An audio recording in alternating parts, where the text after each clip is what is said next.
Welcome back, everybody, to another episode of Talking Triathlon, a podcast where James Bale talks triathlon with Tim Ford. That's him. I'm me. Guys, thank you for being here. Jimbo, thank you for being here. How you going, big fella?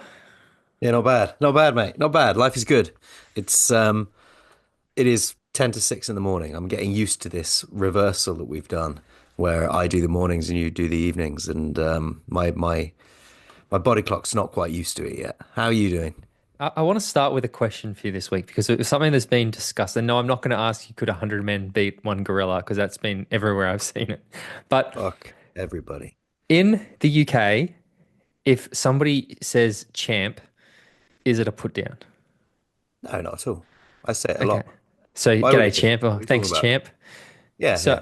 All right, in chat. Australia, it's like a massive put down. If somebody calls you Is it? champ, you're like, sorry, what? What did you call me? Is it? Yeah. Why? I don't, What's it's the kind of, rationale? I think it's kind of a bit passive aggressive or something.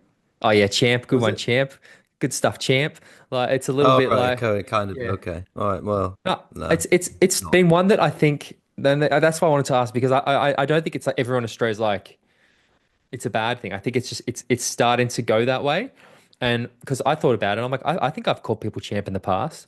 But now I think about it, I'm like, Loads. if somebody called me champ, I think I would be like, sorry, what?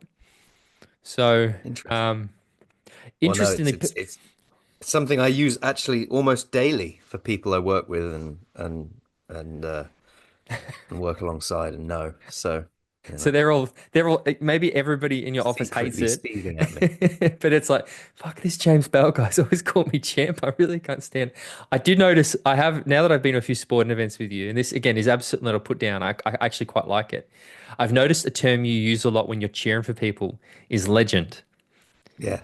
And again, I love how enthusiastic you, even the videos I saw you um filming. I come at the London Marathon, you can just hear you like that. There's a certain voice you put on when you're cheering that I remember from the Olympics that it, again made me very happy to hear it because I'm like he's loving it.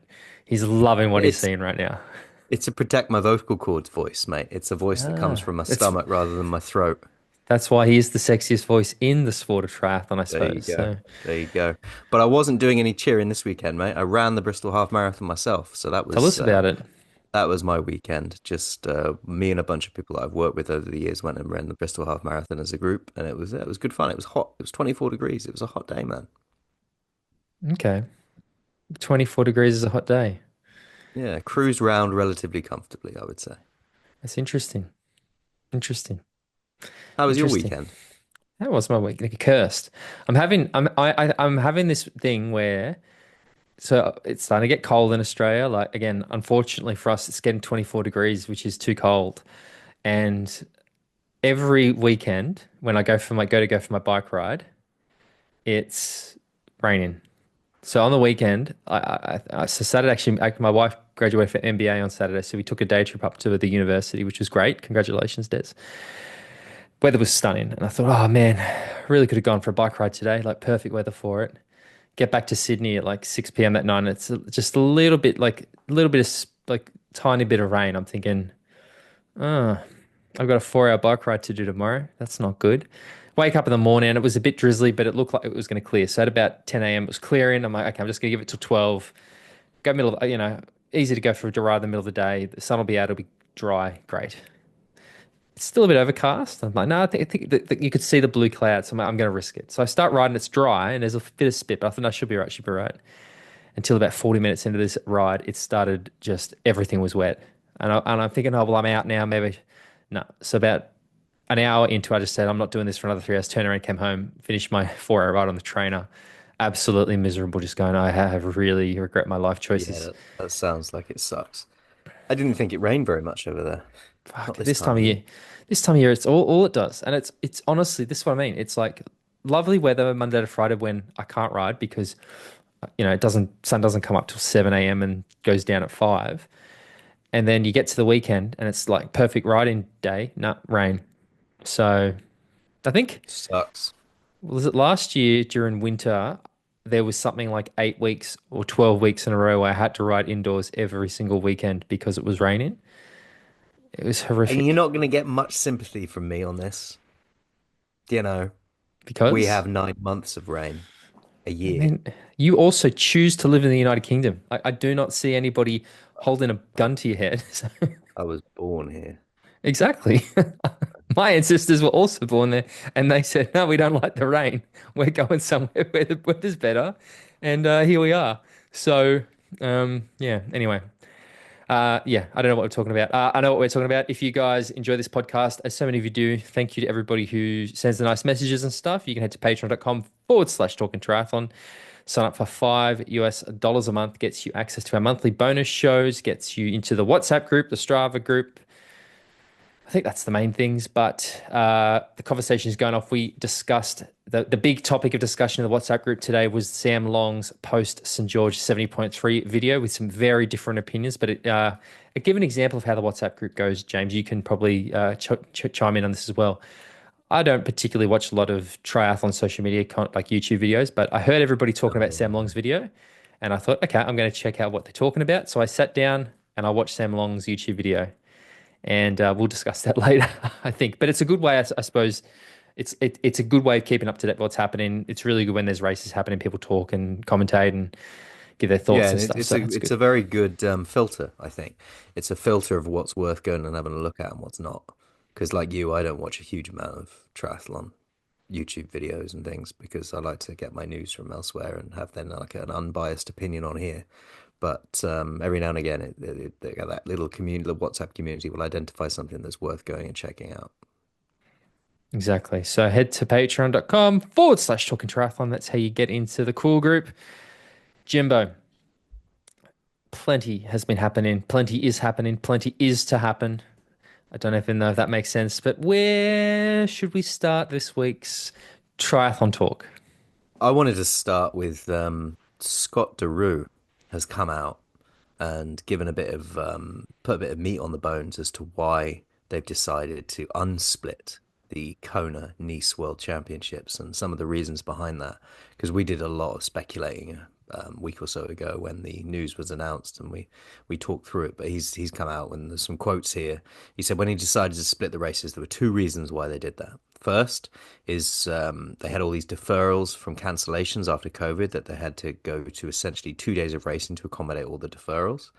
Um, they did that in Kona, obviously in 2022, but it proved unsustainable for the local community there for all the reasons we know.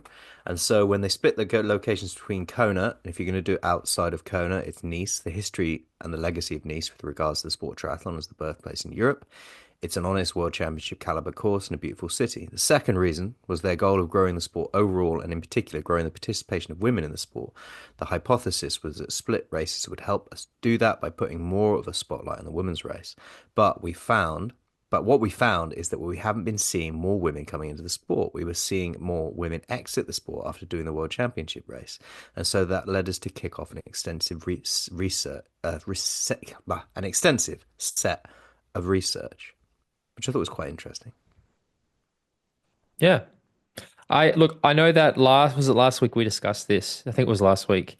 And there was some interesting comments that I don't really have the context for, but from what I can sort of pick up, it sounds like not everybody in the triathlon world is super happy about the return to one day racing. And I think that, the fact that one of the things you highlighted was around female participation, I think was, from what I understand, sort of the main point of conjecture. And I mean, I feel like we sort of touched on it last week when we said that's the one thing we're not in love with, I suppose, is that women don't get their own day of racing anymore. Yeah. I believe, I do not know, um, sound like somebody else saying they don't know anything. Um, I believe that they're going to have something in place to sort of counteract that. I think from maybe something I read as well, they've got a way, they said there's been changes in the technology that they believe they can now ensure that women get equal representation on the broadcast. And I know that some, hopefully there won't be that impact that male athletes have on the females. But my understanding, and it might not have been last year in Kona, or the first year. No, I'm pretty sure it was, where there was still age group men racing in Kona on the women's year of the world champs. Is that right? Or was it when they had the separate days? It might have been when they had the separate days where there was still It was men when they had racing the on the separate women's day. days. Yeah. Yeah. Yeah. It So was yeah, just, yeah. Yeah. That's a So yeah, again, they've yeah, got three concern. prongs now they're going to try and tackle to try and improve, try and bring more women into the sport. One they say is visibility, so Hmm. women seeing other women in the sport. So they're evolving how they do their social content, their original content documentary series with an insight, a mindset on insight. The second thing they found was the race experience itself with specific things like women's specific facilities. And the third thing was community. And one of those things they found in their research, because they didn't only want to talk to women triathletes, they also talked to women endurance athletes and other sports. And what they found is that in running, for example, there's much more of a community around training relative to triathlon. So it's that relative lack of community that was keeping people from actually coming into the sport. So they've shifted their focus more onto those entry points as opposed to world championships. Now, I don't know. I haven't done the research into this. I'm not part of their extensive asking people questions, but I would have thought, and this is just a very simple thought experiment I did around it. I don't think increasing capacity at world championships is something that brings people into a sport. That's something that might keep people in a sport once they're in it because they evolve through the sport and they think they get better and they think, oh, I might actually try and qualify for the world championships. I know from experience when I came into the sport, it wasn't because Kona existed and I wanted to get there. It was just because I started doing Olympic and sprint distance triathlons as a kid. And I think a lot of people out there who come into triathlon, yes, they might come in thinking I might do an Ironman. That's something that draws people into the sport. The idea of training to do an Ironman, a one and done, and get in and get done. I don't think the idea of qualifying for the World Championships is something that really brings people into the sport. I couldn't agree with you more. Like I know that Yeah, like my own journey, I didn't even consider racing a world championship until I was 5 years I've been doing triathlon for 5 years, and they announced Mooloolaba was going to host the 70.3 worlds. I'm showing my age here, but the opportunity to race a 70.3 world title in my home country was a big deal to me. But before that, yeah. it was always this is before they started to rotate. So I think it was in Vegas, was where they used to host the 70.3 worlds. And I'm like, I don't want to go to Vegas to race a world champs. Like that was just not even a interest. I mean, I think this is duh. Yeah, obviously. I think this is Yeah, this is the accessibility of the World Championships isn't the thing. You go into a room full of normal people who've never done triathlon before, and you say, "Do you want to start doing triathlon because you could do the World Championships?" They're going to go, "Fuck, you talking about? Of course I can't," because they've got no real understanding of what the World Championships is in triathlon. It's an age group thing that it is relatively accessible if you put the work in. They're just like, "Fuck off, dickhead! I've never done a triathlon in my life. Like, of course I yeah. can't race the World Championships. Go away." Look, and I think what they're saying as well around the sense of community, it's yeah. Again, I really like this approach, but it does also just kind of remind me a little bit of something triathlon does seem to do a lot. It's like, oh, what's somebody else doing that's doing well? Oh, we'll just do that.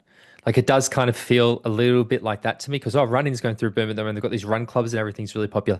Why don't we do that version of that? But I don't dislike it because I have said this a lot, and I really firmly believe this. I think one of the biggest problems the sport has is that there isn't enough community in the sense that a lot of people do tend to isolate themselves. And like I know that myself, right? I'm not as in love with the sport at the moment because I do so much stuff by myself. And I do Yeah. miss, I crave, and I'm actually like when I do get to train with other people, I really like it. And that's for me at least is because I had quite a close group of triathlon friends and they don't do triathlon anymore. And I still do. It's like they've all gone and they've moved on in their life and I still do it, but I don't have anybody really to do it with anymore. So I think that, yeah, anything that I think also makes people take it a little less seriously. So you have more fun, more sense of community, more sense of just participation and involvement, I think is a good thing. So look, I like this. It's good. I feel like they should have been doing it the whole time, but yeah. Yeah, agreed. I think, like you say, a bit more fun, a bit more sense of community, and giving people an opportunity to qualify for the World Championships. Isn't that? That's Do the you that's the other end of the sport. do you have in the UK another question? I'm not going to ask you about Champ this time, but do you have in the UK the Pink Triathlon Series? He's looking No, pensive, guys. I know. He's Maybe. I'm so not sure. I don't have enough information in my head about that. in Australia there, or at least in Sydney, there were a series. I think they're Australia. At least I think it was Australia wide. I don't even know if it still exists. But they were women only triathlons, and they were very beginner. like entry level triathlons where you need swim in a pool, you do some laps around wherever you were, and then it was like like very short, like super sprint almost distance. But I know that's when, back in the day when I was that triathlon husband trying to convince his wife to take up the sport. And trust me, I think one of these women's triathlons, and I never tried to get Des to do it again. But those times that I was at pink triathlons, and I've had friends that have done those pink triathlons, the numbers are huge, mate. Like there's so many women there doing these first triathlons, and it was I've always loved going to them because they're so positive. And I'm like, yeah, with this is what we this is what we need. And it's like there's no men racing, there's no TT bikes, it's literally just women out there having a go. And I think that, yeah, if we could capture more of that and bottle that and then find a way to develop that to increase the longevity, but that same spirit of just, try, and that's not a pun. I think is a good thing. So yeah, I mean, I just want to see more people doing the sport. I want to see the sport grow, and it has felt recently like it sort of stagnated or started going backwards a bit. So Yeah, yeah, agreed. Agreed. well, good work, Scott Daru. Thank you for sharing that, Scott. Good stuff. Where to now, Jimbo? We got to think about St. George, haven't we? St. George 70.3 happened over the weekend. It is the North American Championships. Jimbo, mate, one of the great reliefs after we hit publish on last week's episode, or after we hit record, was my last minute decision to go, fuck it, Yeah, Lionel Sanders. that was an annoying last minute change, wasn't it? Oh I man, wasn't expecting it. Genuinely wasn't expecting it. Um, but yeah, what a domination. what what a weird race. Like Yeah. the only way I can explain this race is weird because last week when we discussed it, I actually found it quite difficult to sort of think or speculate on what was going to happen because there was so many. It was a very strong field, but the dynamics I think were really fascinating when we had a sort of field made up of athletes that we know what they can do individually, but not necessarily what they would do sharing the course together. And even with that in mind, the race went so differently to how I expected. I mean, I still can't really wrap my head around what happened, to be honest, because there's so many factors that like were just weird. Like, it was a weird race. What are your thoughts about it? It was a weird race, wasn't it? I mean, a lot of people were pointing to the fact that Magnus Ditlev had a puncher, but I don't think it really cost him anything. I think he kind of went backwards after that as anyway, irrespective of having had that puncher or not.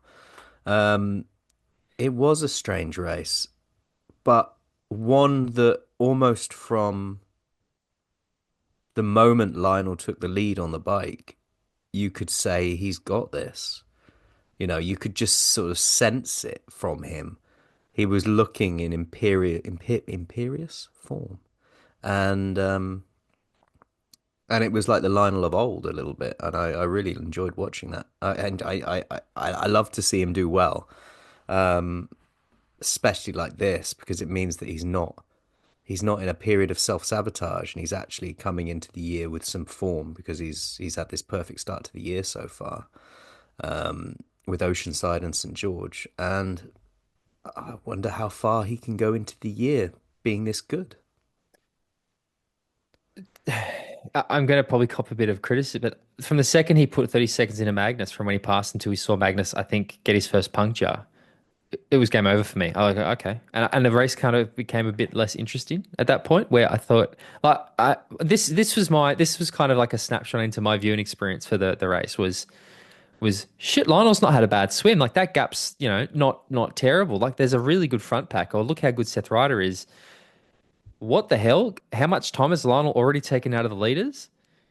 He's at the front. Oh, game over. Like that was sort of the emotional thing where I remember looking at I think out of the water it was about 225 from the lead group, and then it felt like again don't quote me.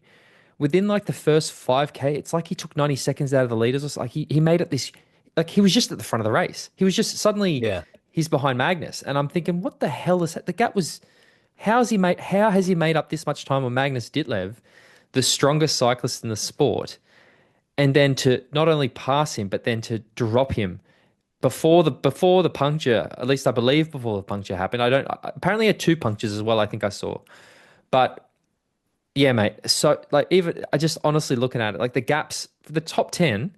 from first to 10th is 12 minutes, over 12-minute gap. Like that's for this level of field, I wouldn't have expected such a big spread of times. And then to look at the order which the athletes came in, it's a bit baffling to me, to be honest. Like I really still don't understand what happened. It was weird. It was just a No, weird race. he was on a different level to everyone else.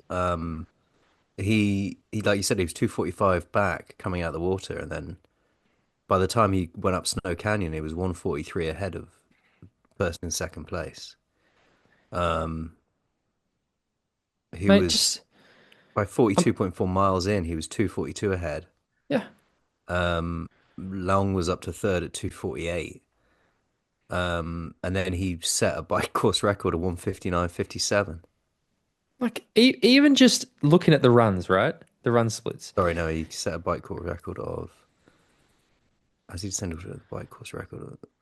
I can tell you, Yeah, his no. bike was So previous bike 158.13. course, yeah, sorry, previous bike course record was 1:59.57. So his was 1:58 something, which is again astounding.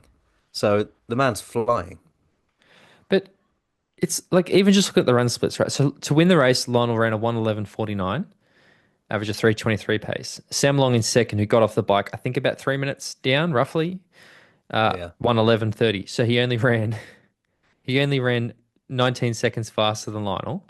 So literally, the gap basically was this. I mean, I know that he sort of took a bit of time out and then it blew out a little bit at the end. But then we've got 1:14 for third place, 1:14 for fourth place, 1:13 for fifth place, one 1:16 for sixth, 1:18 for seventh, 1:18 for eighth, 1:13 for ninth, Matt Hansen, and then 1:16 for tenth. Like it's just it's diabolical, mate. Like I mean, Jake Burtis was the guy that I expected to absolutely run the house down. Ran a 1:13, so he's 2 minutes off the pace. And again, this is a yeah. short course guy known for his running. 2 minutes off the pace against these boys. Yeah, yeah. I mean, the dark horse that I had was Max Newman. If he's back, he's going to be dangerous. He ain't back. He ran a 1:19. He's 8 minutes off the pace. He finished 13 and a half minutes down. Uh, Trevor Foley was another one that I was super curious to see. Again, a guy that I thought would ride and run with. Actually think if he had have been on form, like the same form we saw him in last year, he probably would have outrun Lionel. Man, he ran a 1:21.51, 10 minutes off the pace to finish 16 minutes down. It's crazy. Yeah, I mean, was it particularly hot? Was it particularly hot? I don't think Hotter so. than St. George is normally, which is hot as fuck. I don't, I don't know. I don't No, think so. it really was a strange. What happened to the field was very strange. Yeah. Sam Long did well to put a 1:11.30 run in, take a little bit of time out of Lando, but nowhere near enough. He was still he was still well down come the end. It's good to see Sam having a strong performance and finishing up there in second. I think his swim was as good as he could have hoped on a day like this. And then he broke his own bike course record from last year. Just wasn't as strong as Lionel was on the bike on that day, and he put in a faster run, but Yeah. just didn't have what it takes to catch and stay with Lionel because of We the sp deficit he built in the swim. we spoke about the video that he put out, the Sam Long's post-race video. I know you've watched most of it. I don't think you finished it, but from what he basically said is he made a series of poor race decisions. He said that he relied on information on course that he believes was inaccurate, which means that he thought he was closer to Lionel than he was. He said that he realized that what Cam Worth was probably doing was not allowing Sam to pull away by every time they get to the top of a hill. Cam would pass him, so Sam would have to slow down, and then he'd have to pass him again on the downhill. So, and he was saying almost like, I can't believe these guys wouldn't let me get away. What are you talking about? Why would they? Yeah, It it's was again, racing, I found it a race. You're very, racing. yeah, I found that video quite weird, to be honest, because yeah, I mean he also made some comments about the T100 that I don't really understand. It sounds like he's not so keen on the T100 now. I don't know, but I mean second place, he's not messing about. It was just No. What were his comments on the Lionel. T100? I missed that element of the video. He said that he felt like, and I guess it's probably to do with the fact that he's not finishing really competitive, but he was saying he's got the fire in his belly again. I guess the T100 because he's sort of racing from the back and he's not able to get anywhere near the front. He's not really ever in the race. Whereas in this one, Ever. he was actually in the race a bit. So I think he was saying that Yeah. it's good to be in a field and actually be relevant. Is kind of what he was saying. So I don't What does know. that tell you about this race compared to the T100? I mean, if he's not in the race at the T100, it's because he's not a good enough swimmer, and he's fighting his way back through the field, barely getting there come the end. I mean, What does the that tell you difference. about this? The swim here is it's just not as good. People No, aren't as good. Standard isn't as good. So like, why would that make you want to watch this? I think that is true, but I still think that the biggest difference is that there's more athletes on course, which means even though he gets down however far he was back out of the water, he still has more people to ride through. You think in a T100 race, the front pack's like 10, 11, 12 athletes. Like legitimately, what was it in Singapore? 8, 10? Half the field was at that front group and then started to whittle away. Sam Long was literally on his own, and then he would pass ones and twos. He never gets that group to work with, all right? So I feel like those field sizes mean that it's this race he would have constantly run through groups. He could have sat in for a bit, taken a breather, gone again, sat in for a bit, But then he sort meets of. someone like Cam Worth, and Cam like Yeah, doesn't exactly do exactly what he wants him to do, and he cries about it. Do me a favor, yeah. race the race, mate. Yeah, I mean, I do like that he sort of comes. You can see he's kind of more frustrated with himself than anything. But I mean, yeah, it's good to see that he said it's good to see that I'm fit and that the work seems to be working. I mean, I've heard he's doing 30K swim weeks. I think he actually just needs to. I don't know, to be honest. I mean, somebody wasn't somebody in our WhatsApp group saying that the guy from Tower 26 did a stroke analysis for him and sent it to him, and he didn't want to listen to it and all sorts. I mean, I don't know. This is just conjecture, but uh, Yeah, I yeah. don't know. I think I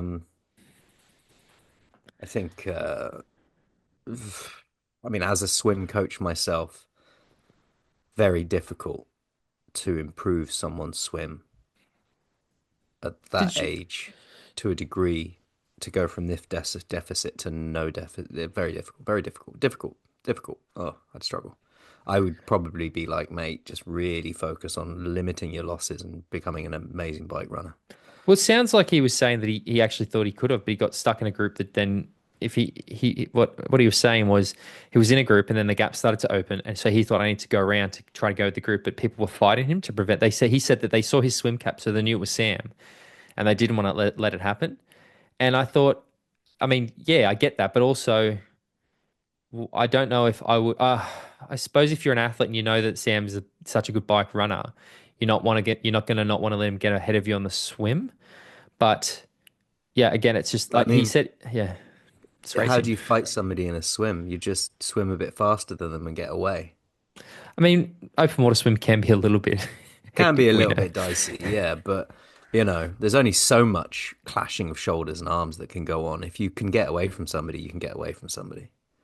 I think it's which is what we've seen is that first 400 meters in these races is, to be honest. And again, I get a bit of a plug. Joe Skipper's new podcast, Junkyard Dogs. A couple of weeks ago, he had Tyler Mislachuk on.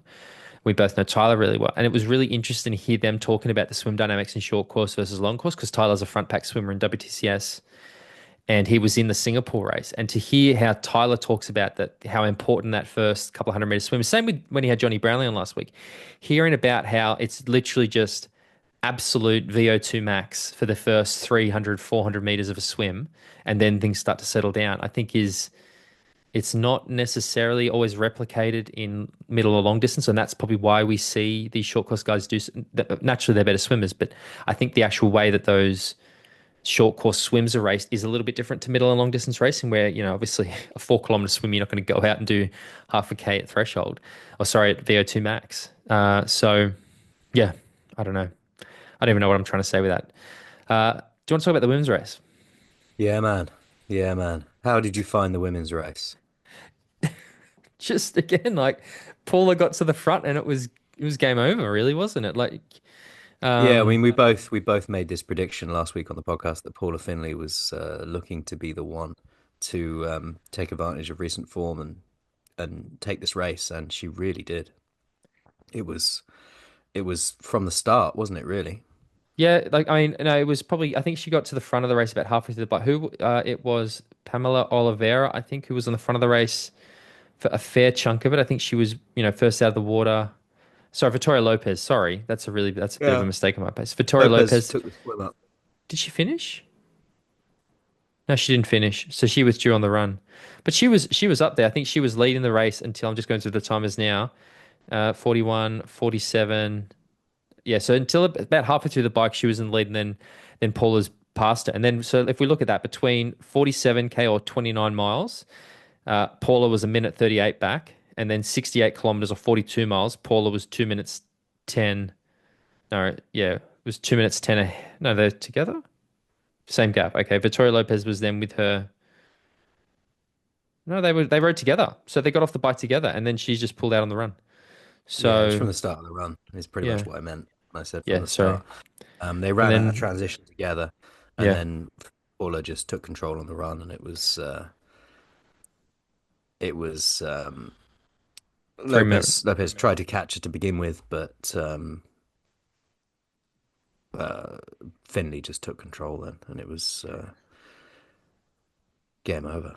So looking at this, so we had Paula Findlay in first place, Daniela Lewis in second place, and Jackie Heron in third place. Paula Yeah, ran a 124, Daniela ran a 123, Jackie ran a 123. So the run splits are really, really like a lot close. Simone Mitchell, fourth place 122, Lotte Wilms, fifth place 126, through to 10th place, which was 21 minutes back. So some big gaps in the women's race too. Laura Siddle, good to see Sid back. She was in ninth place. She ran a 130 to finish 427. Jocelyn McCauley didn't. I would have expected more than a 134 run from her, but again, a tough course and everything. But I mean, yeah, Paula Findlay, the really, interesting really thing good. was that Lopez had told Paula that she was only going to run 3K of the run because she'd been injured. So, despite them seemingly racing at the front of the race, Paula knew that So just she was pacing only off her. running it. Yeah, exactly. So, when you've got that in your head, you're not racing that individual specifically, are you? You're just using their speed to carry you through the race, and that must have been a really nice place to be. Not obviously knowing that someone's been injured and can't complete the run, but knowing that that person next to you that's pushing you a little bit isn't going to be there for much longer. Mm. I do want to talk about something about this race because we are going to we have to touch on the broadcast a little bit. Uh, Before we talk about the broadcast, you sent me a screenshot of something that was happening on the live chat of this race that Yeah. I found particularly horrific, to be honest. Yeah. I was watching it on YouTube and I just dipped into the chat to see what because I never look at the chats. So I was just like, I wonder what's happening in the chat. And it was like there was a chant of men going on. Just people Do you know what it? chanting the I word shouldn't joke about men. this because it's not funny. But do you know what it did? Like when you sent me the screenshot, do you know what it made me think of? Do you know? Do you remember No. that TV show Two and a Half Men? How it used to have that men, men, men, men, men, men, like that theme song. Yeah, That's yeah. that's honestly the first thing that went through my head was that theme song. But look, I Now, apparently it was to do with the fact that they hadn't seen the men's race for a certain amount of time and they were showing the women's race, in their opinion, disproportionately. I'd been watching the race. I hadn't particularly thought that. I hadn't particularly thought that the women's race was getting a disproportionate amount of coverage. It was just standard bad Ironman broadcast quality, flitting back and forward between the two. But I think irrespective of that, chanting men in the chat, the optics are not great, and I think it just made them look like a bunch of weirdos, mate. If I'm honest. I think I mean yes, it was very American, isn't weird. it? Is it an American thing? Isn't there I don't know if some no, misogynistic American? I'm definitely not going out on that. I'm not going out on All that right, limb. fair enough. Um, I think that what I would say is I probably did feel it was not. Look, I need to be. I think that they chose the wrong times to show the women's race. I think that there was a few key events from the men's race that were missed. You know, like there was the like what happened with Magnus. Like it was quite jarring to watch because even the commentators didn't really know what was happening with Magnus until sort of 15 minutes later, and even then it's kind of speculation. Um, they really need to work on that because it genuinely sounds like whoever is picking the screens and everything has no line of communication to the commentary.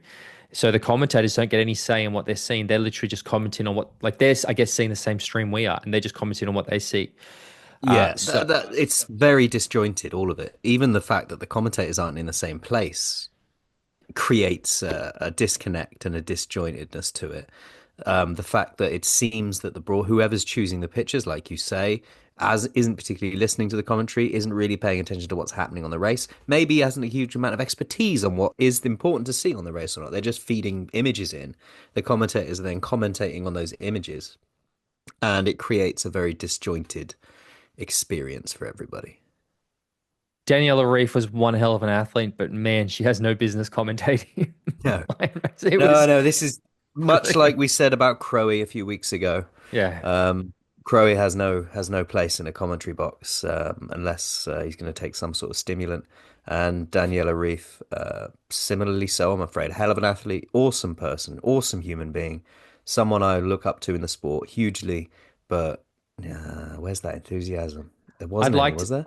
I'd also like Ironman, if you're going to put somebody on your broadcast, can you at least spend a bit of money to get them a decent microphone because the audio Send as them a well. microphone. Yeah. Fucking hell. It was grim. It was really, really grim. And again, if you also feel like the broadcast could be improved, head to our Instagram account at Talking Triathlon. There is a link in the links, which is sign a petition to get professional TV commentator Will McCloy added to the Ironman broadcast. I haven't checked this week. I don't know where the signatures are at, but it is not too late to sign our petition to get Will McCloy added to the broadcast. Yeah, Please but do do you it. think Daniela was just recording directly into a laptop microphone? Yeah. Because that's what it Or sounded like. or her Apple Pods, something like that. I've done it. How We've is that? How's that professional? It's not. If you can't get her a microphone, if you can't get her a setup or in a What are we place to actually do the, stop?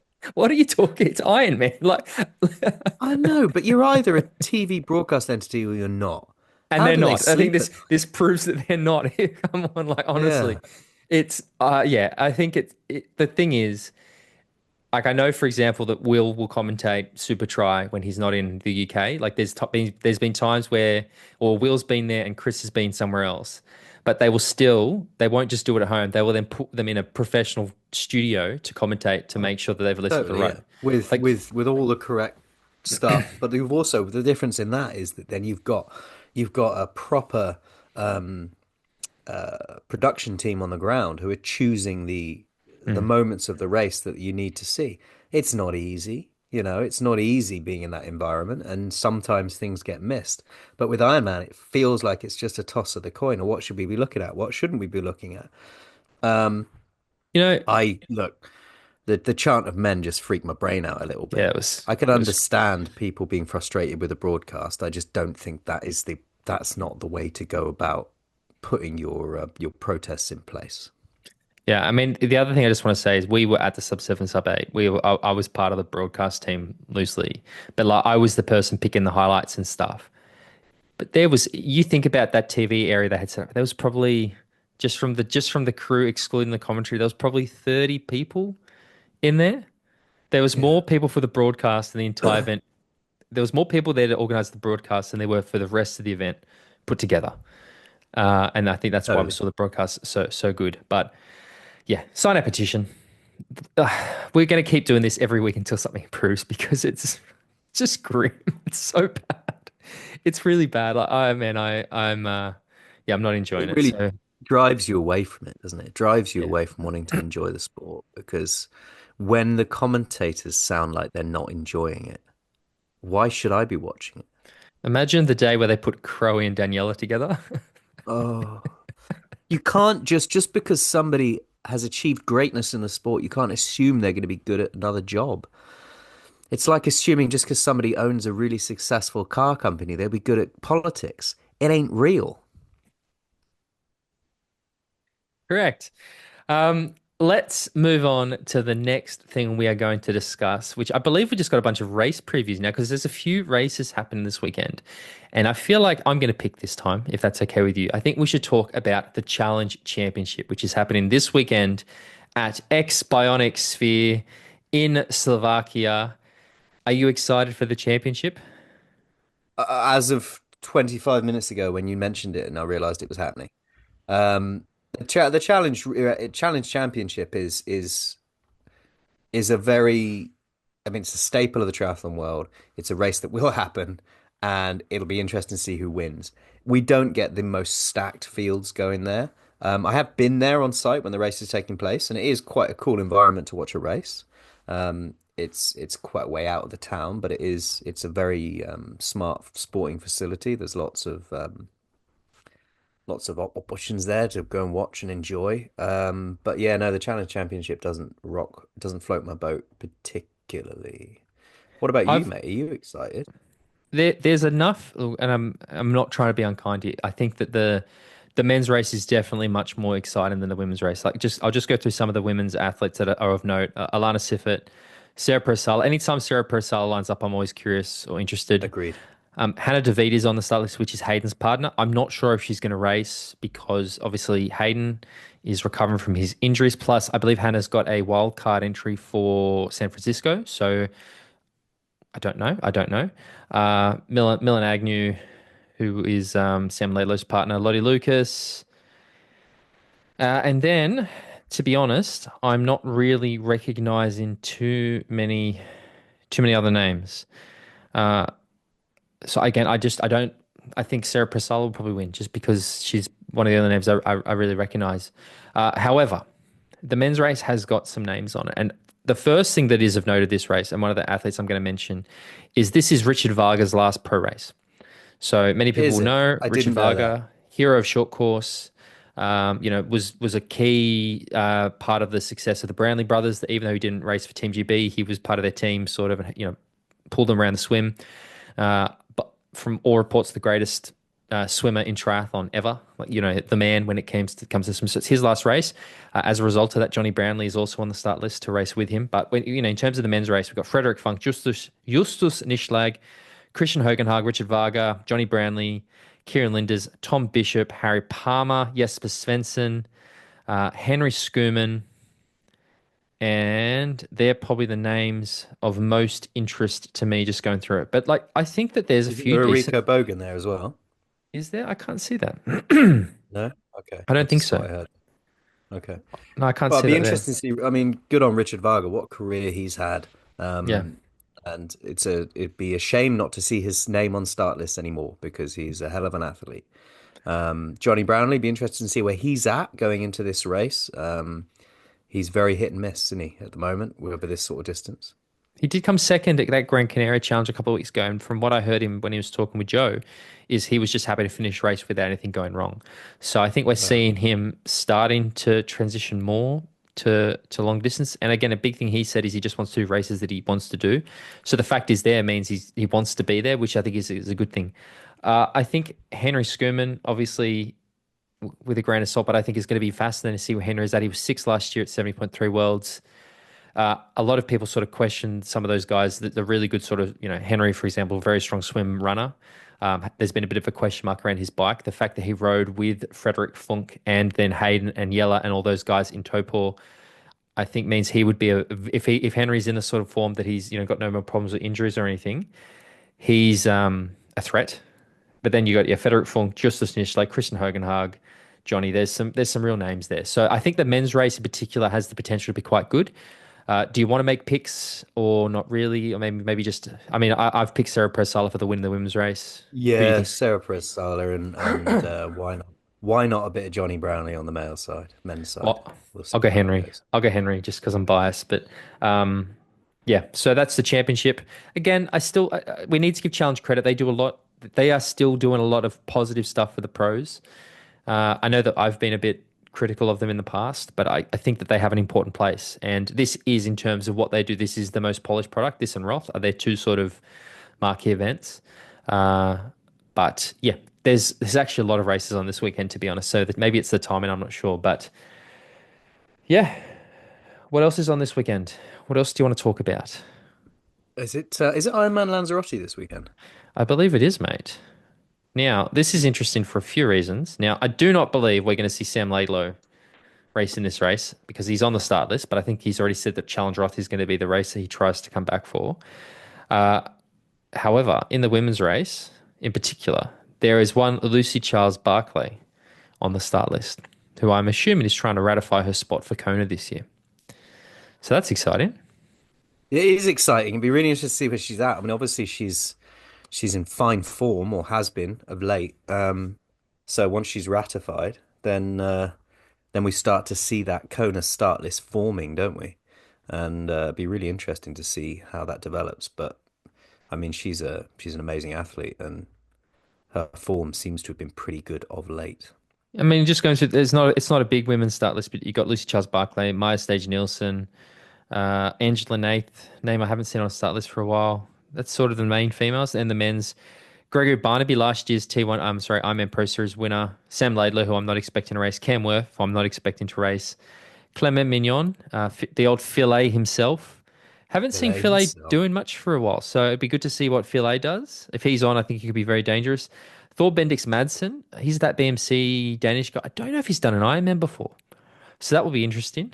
Rasmus Svenningsen, I'm guessing he's not racing this race. Undecided. I haven't heard back from him. He was having some investigative procedures last week to find out what the issue was, but we'll see. Okay. We'll see. So they're probably the big names for me, but yeah, Gregory Barnaby. If Clement Mignon is on, I think that he's going to be pretty hard to beat, to be honest. Gregory Barnaby is also, like I said, he won the Pro Series last year. So, and this is a tough, like this. There's nothing fast about this course. Disappointing not to see Annie Haug uh, on the start list because she's been so strong the last couple of years. Now she raced over the weekend somewhere and she DNF'd, I believe. I think she pulled out of the. I think she pulled out on the run with maybe a niggle or something. So I don't even Fair remember enough. that. Was that? Where was that? Was it Challenge? Was it Challenge Salou? Maybe it was Challenge Salou. I'm thinking off the top of my head. But yeah, Lanzarote, Lucy Charles Barclay. That's the thing of interest. Okay, next, let's turn our attention then to what do we want to talk about next? There's any other races that happen this weekend? There is Ironman Chattanooga 70.3, where we are going to see what's his face? Old mate Sam Long racing again. Now, I can't actually get the start list up. Where is the start list for what's happening? Oh, we've got, mate, there's so many bloody races at the moment. It's actually almost impossible. Here we go. I'm in 70.3, Chattanooga. Sam Long, Jackson Laundry, Sam Appleton, Jake Birtwhistle, Matt McElroy, Jason West, Max Newman, Ari Clow, Colin Zuck, who got third at, sorry, we should have said they got third at St. George, 70.3, Cody Beals. Uh, then a lot of names, Jason Pohl. Bloody hell, there's a lot of names on this list that I don't know. Women's race, Grace Alexander, Jodie Stimpson. That seems to be the main ones for me. Again, it'll be interesting to see what Sam Long does. Backs up, Jackson Laundry backs up, Sam Appleton, Jake Birtwhistle if he's on form. I don't know much about the 70.3 in Chattanooga. I know it was the world champs a couple of years ago. Yeah. But again, hopefully Sam gets the dub this time because yeah, he was second place last week. So good to Yeah, see it'd be how he interesting to see how he recovers. bounces off the back of this weekend's racing into another. Be intriguing to see how he goes, whether he makes any adjustments to his race and races differently. We've There are also got so many races. Ironman Aix-en-Provence this weekend as well, which Yeah. 70.3 Aix-en-Provence. So we'll see how people go over there. What have we got on that stuff? Mate, that okay, wow. This is worth talking about. Christian Blumenfeld, Gustav Eden, Leon Chevalier, Casper Stornes, Jan Stratman, Jamie Riddle, Pierre Lecour, Casper Stepaniak, Bradley Weiss, Jonas Schomburg, bloody hell, James Teagle, Dennis Chevrolet, Sam Dickinson. Oh, I wonder if they're also. That's from 5 days ago, so I'm guessing it's pretty legit. Women's race, Yeah, Marta yeah. Sanchez, Marjolaine Pierre, Nikki Bartlett, Lizzie Rayner, Sarah Svensk, Didi Diedrichs, not to be confused with Didi off the broadcast. Wow. Fucking hell, this is a decent start list. Shit. Where's this one been Yeah, it is. It sifted is through? indeed a decent start list. It'd be interesting to see how people go. Bloody I hell. really keen to see new listener to the podcast who reached out to me the other day, Lizzie Rayner, see how she goes. Be exciting. Oh, thanks, Lizzie. Thank you for joining and There good you go. luck. Bloody hell, man. I can't Christian Gustav again. That's gonna be fire. Jamie Riddle again, which would be cool. Although Jamie's got the wild card for San Fran, so I don't know if he'll do that anymore. But if he does, shit, yeah, that's fire. Is this Pro Series? It must be a Pro Yes, it Series is. race. Yeah, it is. It is. It's a Pro Series race. And it's beautiful. I love Aix-en-Provence. I love the surrounding area. You know, I've got a lot of love for France, so it'd be really interesting to see how this race shakes out. Um, and hopefully the broadcast will be improved. Get some enthusiasm in there. Now, the other one, the next thing, and I think what we'll probably finish off this week's episode talking about, and I'm asking or hoping that you will get the start list up for this one, is, of course, a return to WTCS racing this week. We have WTCS Yokohama, the second stop on the World Triathlon Championship Series back in Japan. Have you missed it, mate? Do you love it? Where's your head at in terms of short course triathlon? Um, have I missed it? Not particularly. Not particularly. My enthusiasm isn't bubbling for for short course triathlon. But, I think it's that post-Olympic come down, that kind of like last year was such a big year. I know there's going to be a year or so of building back up now, of re-establishing who's in there, which names are the ones to follow. So I will watch and I will start that process of garnering that enthusiasm from my subconscious. But yeah, elite men, we've got Matt Hauser, Vasco Vilasa, Henry Graff. Who else we got on here? Names that I recognize. Max Staffley. Um, I'm just Sebastian Vornerson. Just looking for names I recognize. Leo Bergier, Tyler Miguel Mislechuk. Hidalgo, Morgan Pearson is on there. Interesting. Charles Paquette, Kenji Nina, Hugo Yeah, Milner. Yeah, Leo Berger's on there. Luke Williams on there. Taylor Reid is on there. Tyler Mizachuk, Dorian Connex, weird. I can't Jack see Willis. Hugo Milner on my list. I've got him at Hugo number Oh yeah, 19. there he is. Yeah, yeah. So yeah, a few names we recognize, but it's not the stacked cast of characters that we've got accustomed to over the last few years as we built up towards the Olympics and post-Olympics. So obviously, it's going to take a while to re-establish who are the players and who aren't the players. And it's the first race of the year, so it's going to take some time to build up that narrative as we go. Second race of the year, actually. Thank you very much, Jesper. Second race. Shows how much Hey. attention you've been paying to short course. Remember Abu Yeah, yeah. Was it Abu Dhabi? It was Abu Dhabi, right? That's Yeah, yeah, yeah, yeah. yeah. Who won? Hayden. Hayden won the men's, and I think Cassandra won the women's. Yeah, Cassandra won the women's. Yeah, that was it. So on the women's side, Lisa Tersch, Laura Lindemann, Leonie Parot, Jeanne Leher, Taylor Spivey, Serini, Gwen Serengini. Jorgensen, Taylor Cassandra Spivey. Beaugrand, Cassandra Yuko Beaugrand. Oh, Takahashi. shit. A lot of love for her. Beth Potter, Gina Sereno, Sean Rainsley. Yeah. Yeah, mate. The So women's yeah, I race. mean, I would say more names on the women's side that from the old guard that I recognise than on the men's. It's going to be, yeah, okay. I mean, I think we're in this period where Cassandra Beaugrand seems pretty unbeatable at the moment. Yeah, I know. So she's got that gold medal now, and I think she's going to run with it for the next 3 or 4 years. I expect to see Cassandra probably defend. Huge call to make this far out. I'd expect to see her defend in Yeah, LA. huge call to make this fight. I mean, her momentum You feel it. is You feel it, remarkable right? right now. You can Yeah, feel that momentum because I would say that up until last year, she had this, she was she was a very good athlete, but there was like a missing piece. And whatever that, whether it was mental, whether it was confidence, whatever it was, I feel like she's got it. And because we have just seen her go from strength to strength. So I think Cassandra's going to be pretty hard to beat. Beth Potter, Beth's kind of gone missing a bit this year, so I don't know where she's at. yeah, But again, hopefully she's good. I mean, any start that says Gwen Jorgensen on it, I'm happy to see. Uh, yeah. Agreed. I mean, the beauty of these WTS races is that at this time of year, you don't really know what the form's going to be like, and then you watch the race and it starts to play out, and then as the year goes on, you start to establish a bit of a narrative, and it's a block, isn't it? It'll be a block of this year, next year, the year after, and then into the Olympics, and it will just start ramping up as we get towards those big events.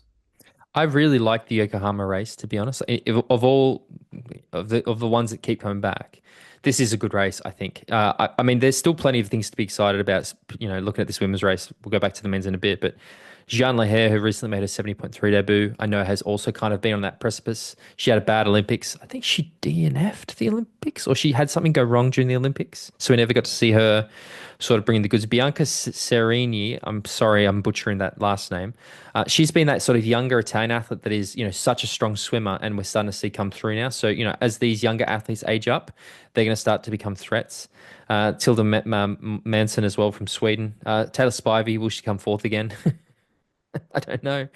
Leonie Perrier won this event last year, so again for a good runner, could suit her really really well. It's just I think you're right. It's going to be interesting to see where the cards fall post Olympics, where the motivation's at. Who is all in on this season? Is this just a case of ticking boxes for a few of them to maintain their funding, or are they actually here to race? But do you want to we can make podium picks for the women's race, and we'll do the same for the men's race. So who do you have in third place in the women's race?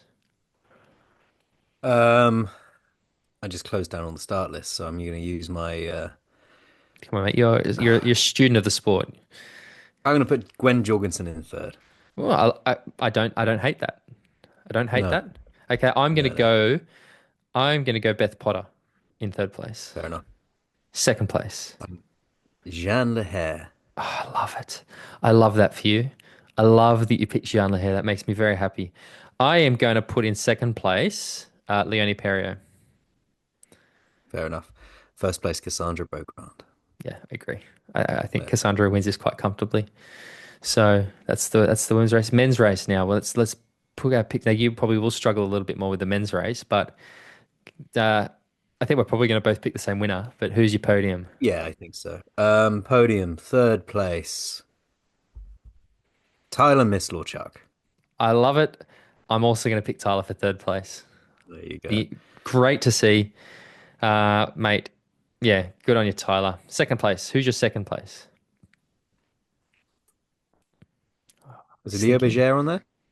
Is Leo Berger on there? I do not think Yeah, he he is. So is. Yes, Leo he Berger is. is going to be Leo Berger in second. Okay, I'm going to pick in second place. I'm going to go with Vasco Valasa, Fair play. first place. Matthew Hauser. Yeah, same. Love Matty Hauser. I'd love to see Matty Yeah. Hauser do well. Mate, but again, like we've said, there's Morgan Pearson. He's racing the T100 a couple of weeks later, so it'll be interesting to see where he's at. Ken Janina's also been doing some more middle distance stuff, but I always, Kenji's racing at home.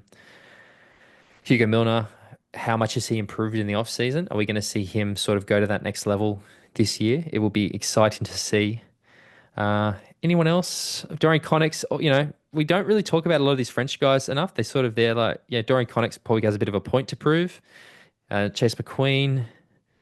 Yeah, I think it'll be good. I think it's going to be a pretty good, actually. I'm actually kind of, now that we're going through it, a little bit more excited for this than I was about 20 minutes ago.